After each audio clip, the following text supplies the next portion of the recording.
Welcome to the DMF.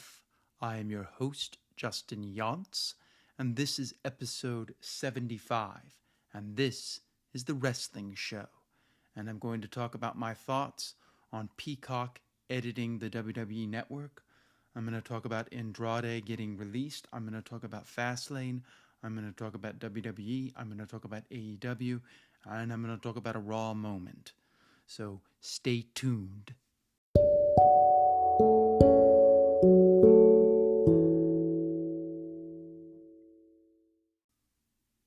So let's start off with some good news. The good news is I got my wish. Daniel Bryan is going to be in the main event at WrestleMania. Hip hip hooray. Yes, yes, yes, yes. I am so thrilled.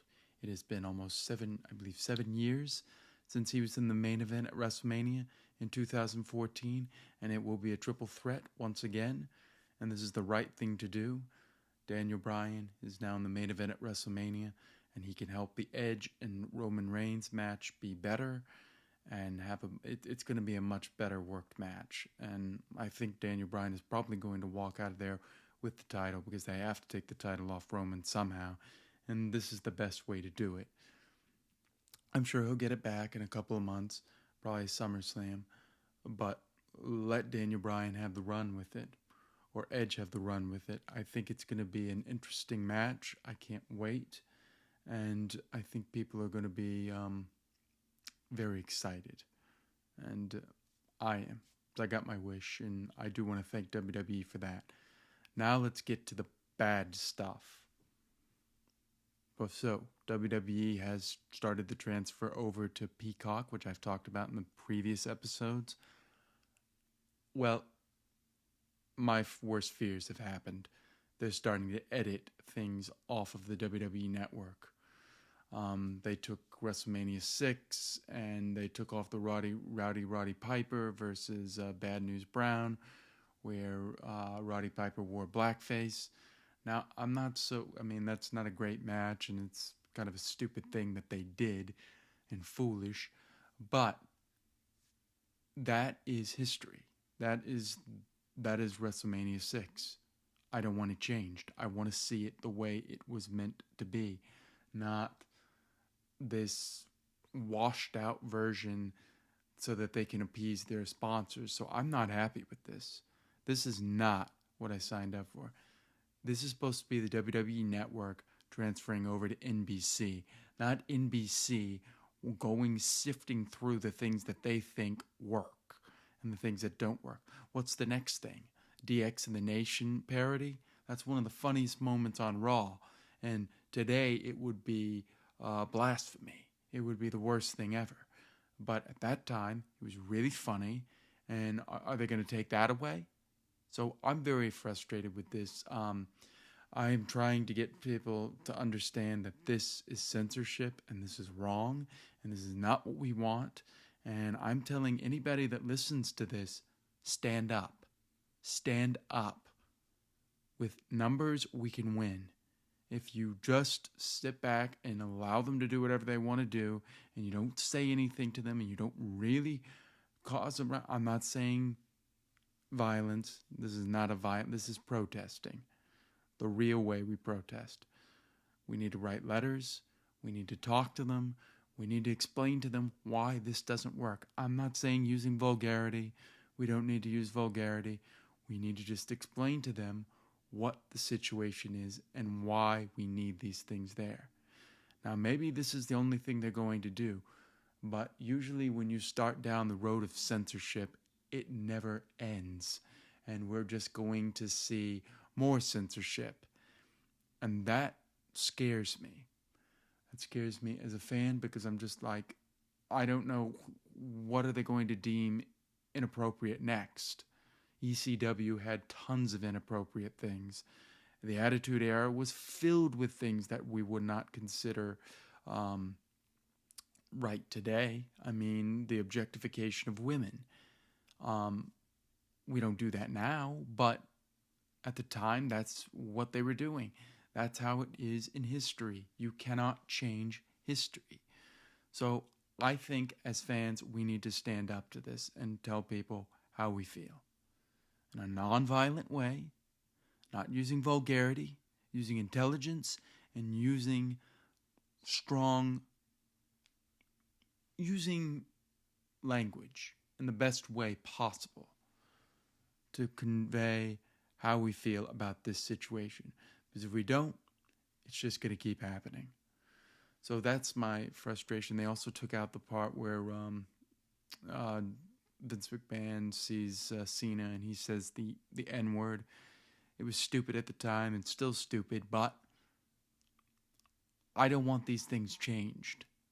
Now, maybe this is as far as they're going to go, but I don't know. As I said, I don't know, and I think we need to make a stand and say that we're not going to accept censorship. Censorship should not be. So I'm talking to anybody that has any kind of a medium, that has some kind of a following. We need to band together, and we need to understand, and we need to send worded emails. We need to talk to NBC people, however we can do it in the best way possible, and explain how we feel. That is how you do true protest. Not making fun of people, not using foul language, just the facts, and explain to them that this is not what the WWE Network is supposed to be. And you are now taking up the mantle of the WWE Network, and this is what we expect. And that's how we got to do it. So that's what I've got to say, and next week I'm going to talk about it again, because I'm just going to keep talking about it till I see some change. And I'm talking to people, as many people as I can, and you know what? Let's move on this thing. A good thing that did happen today, this week, is Andrade did get released.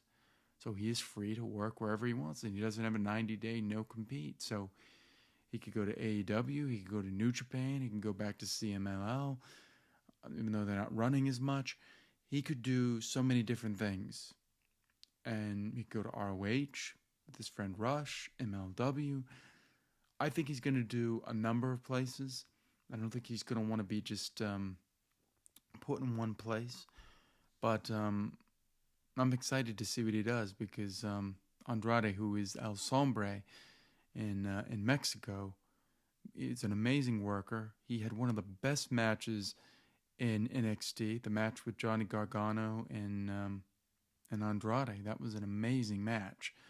And Vince McMahon never got him, and we thought he never would get him. And once Paul Heyman lost power, we knew that he was kind of on the chopping block. And he wants to live his dreams, and he's dating Charlotte at the time now, and I think they're engaged. So there you go. Andrade is free. So that is those are the big news things. And when I come back, I'm going to talk about Fastlane.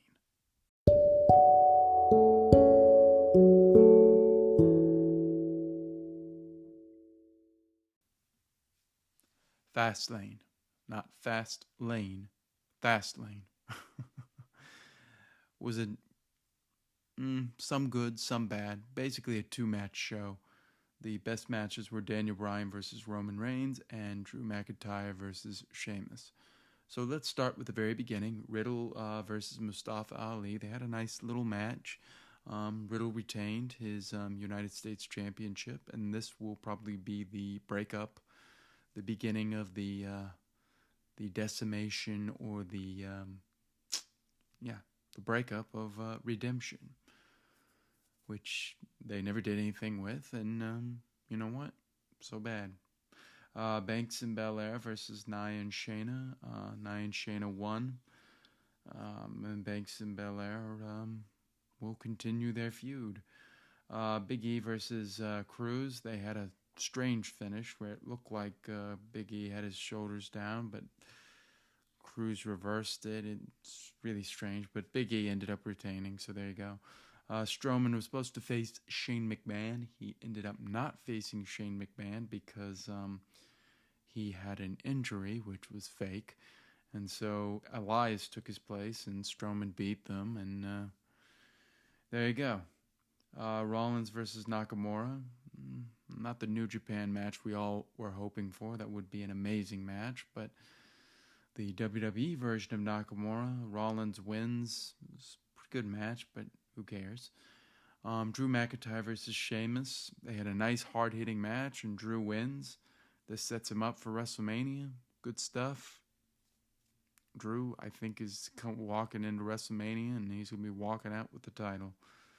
Then we had Orton versus Bliss, and this was kind of a mess because we had Randy Orton and gets in the ring, and he starts spewing out the black stuff that no one knows what it is. And Bliss was playing around with him, and she made the lighting grid fall. And then she blew fire at him, and I think he blocked the fire. You couldn't really tell. And then she blew a kiss, and a hand pops out from the ring, and it's the Fiend, all burned alive now. So he's got like a burnt suit, and he ended up hitting the Sister Abigail on Orton and Alexa Bliss. I said that name.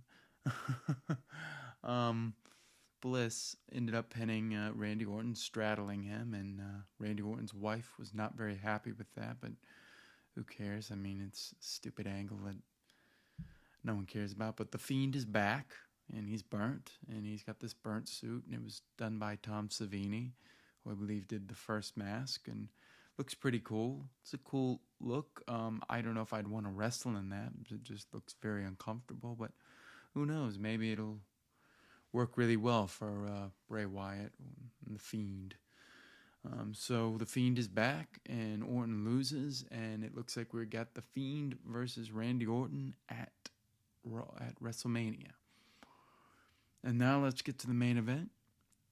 This was a really good match, Daniel Bryan versus Roman Reigns, and it started off with Daniel Bryan playing with Roman Reigns, trying to get holds, trying to get him. So they had a nice slow build, really good stuff.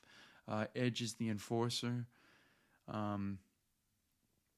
One point, Edge, Uso gets involved. Edge tries to block him, gets hurt. Daniel Bryan has the chair. He goes to hit Roman, but he hits Edge. Edge goes down. Daniel Bryan gets Roman Reigns in the yes lock. And he's got him in there tight, and he's tapping, but there's no ref. And Edge turns heel and hits Daniel Bryan with the chair. And then he hits Roman Reigns. And he says, "This is my moment, my time," and he storms off. And then Roman Reigns takes the pin. And so that finish led to what we saw on SmackDown. So, but it was a really good match, and it shows what an awesome worker Daniel Bryan is. And I think I'm going to go straight into Raw and SmackDown because why not? So Raw, the only real great thing here that happened was the Fiend returns, and we get the match. It's going to be Randy Orton and the Fiend at WrestleMania, and he attacked Orton again. Orton tried to burn him alive again, but this time he didn't, and it was kind of dumb. But the Fiend is back. He looks pretty cool, and so the Fiend and Randy Orton. That was the only thing that really happened that was a note to me. Oh, and Bad Bunny versus The Miz. And I guess it's not going to be Damian Priest and Bad Bunny versus The Miz and Morrison. It will be Bad Bunny versus The Miz. And Bad Bunny is probably going to beat The Miz. Lashley sends out a hit on Drew. And he said anybody that gets him, is going to get probably $100,000, something like that. And Sheamus turned face. And so we're off to WrestleMania. SmackDown began with Daniel Bryan coming out and demanding a match at WrestleMania with Roman Reigns or Edge. So they teased it a bit, and Edge didn't like it. Edge attacks Daniel Bryan with the chair, walks out. Sasha, continues to heel on Bianca Belair. That's really in full scale mode. And then we got the announcement that Daniel Bryan Edge and Roman Reigns will have a triple threat match at WrestleMania. And they had a big brawl, and Edge tried to lay out Daniel Bryan, but they got him out of there with security, and then he sat in the ring with the chair. It's a good, cool little angle, and so it's going to be, like I said, WrestleMania, Daniel Bryan, Edge, Roman Reigns. Best match they could do. I can't wait. It's going to be great. Win, lose, or draw, I just can't wait for that match. And when we come back, I'm going to talk about AEW.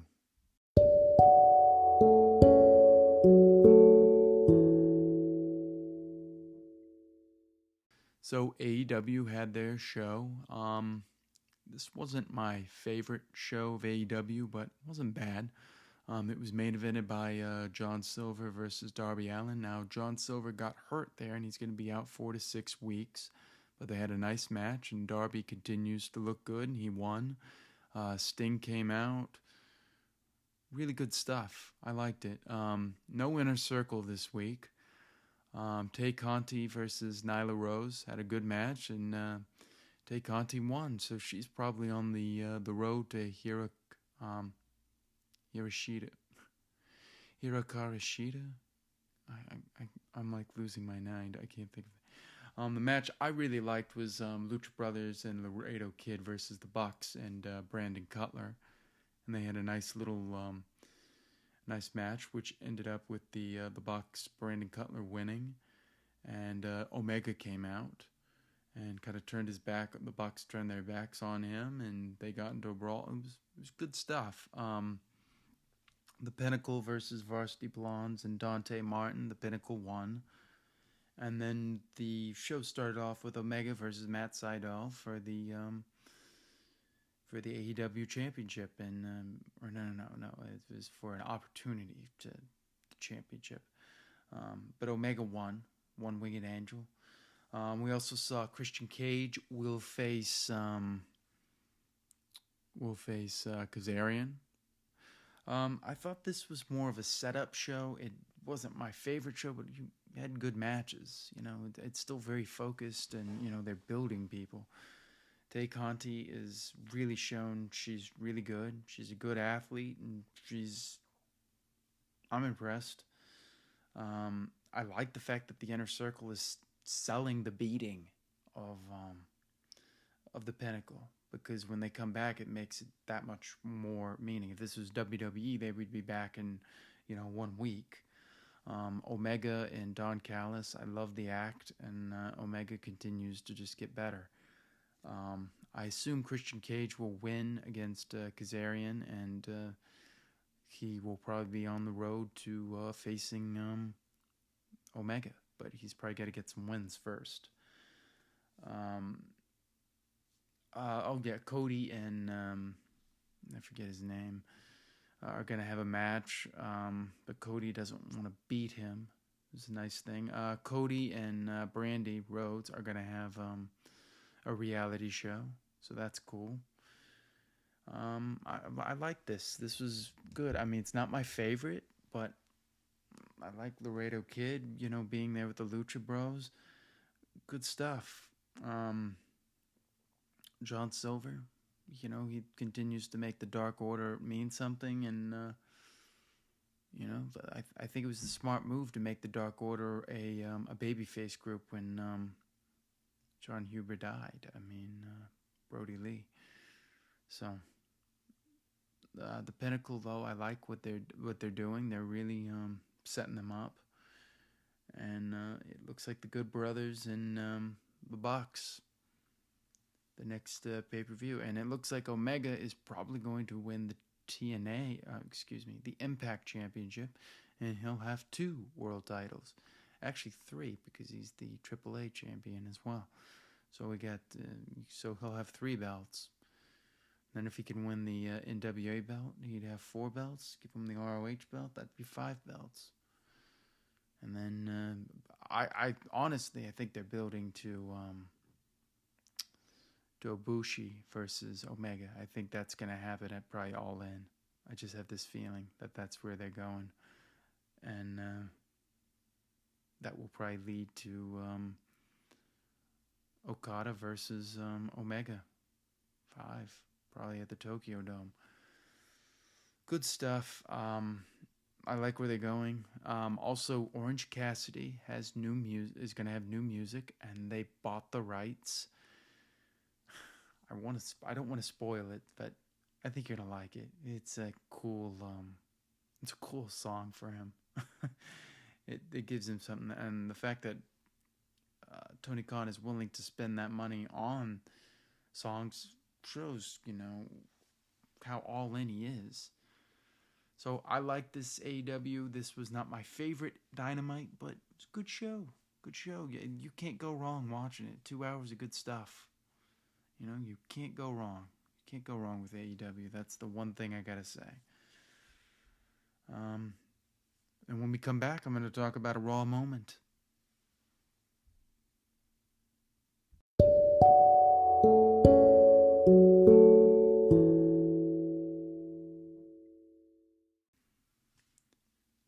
So, March 26, 2001. That's what we're going to talk about. The significance of that day is that is the day that the last Nitro happened. And this was the simultaneous broadcast where we had Raw and Nitro, and they, cut in between the two. Raw was in Cleveland, Ohio. The last Nitro was in Panama Beach, Florida. This was an interesting show. This is the Go-To show. This is the celebration, the end of the war. Sting versus Ric Flair, main event in Nitro. And on Raw, you had Vince coming out and saying he's going to shut down WCW.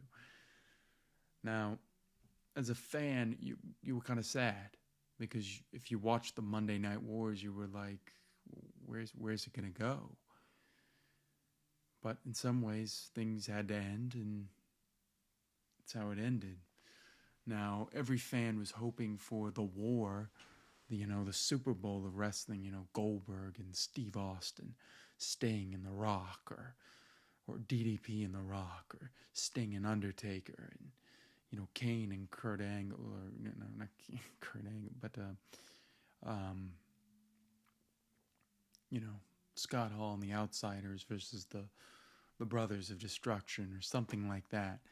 We didn't get any of that. But at the time, this was a really exciting moment, because everyone was like talking about this, like WCW's dead, and the WWE had bought them. And insiders knew about this, but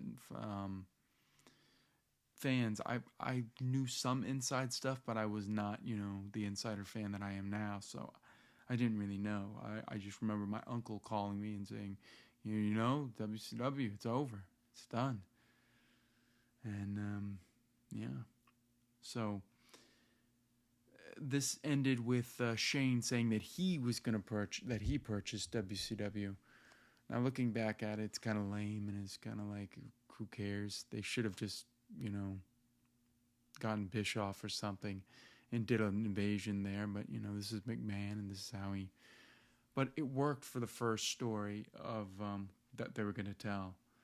And the fans reacted. I mean, everybody was wondering what they were going to do, how they were going to do this moment. And it was an exciting moment. And it was, this March 26, 2001 is the end of the Monday Night Wars. It's over. And WrestleMania 17 is the celebration of it. Because WWE never got any better than that. This was the pinnacle of wrestling for WWE. They, this was the end of two dominant companies, which is very sad. But yeah, the last Nitro. So that's the moment I want to talk about here. And I don't really have much more to say about it. This was the last of Sting and Ric Flair for a while. And it was, as I said, the end of the Monday Night Wars. Cleveland, Ohio, Panama Beach. Vince and Shane. Side by side. One moment I did not like was when Sting and Ric Flair were celebrating. They cut them off to bring out Vince on there, and I thought they cut them off prematurely. And it was really a kind of a WWE type of thing to do, rotten thing to do. They didn't want to give them their real moment. It's like, well, we gotta, now we own them. Let's just cut them out. So that part kind of saddened me, but it's a moment. It's a moment that, as a wrestling fan, you'll never forget. If you saw it, if you lived through it, you never will forget that moment. And I can remember watching it, and it was huge at that time, and it's huge in some ways, but kind of look back at it as regretful because they didn't do it right. But this is a great first chapter, and this is the go-home show of what some, including myself, would probably consider the greatest WrestleMania 17. So I want to thank you for listening. As always, you can find me at my handle, @JustinYachts, and I will see you next time on the DMF. And one more thing. We gotta band together on this Peacock thing. Let's stick together. Let's do this in a civilized manner, because I think we can win this fight. And it's not really a fight. It's just we got to make people understand where we're coming from. And with that, I want to say thank you. And now I'm going to do it one more time. I'll see you next time on the DMF.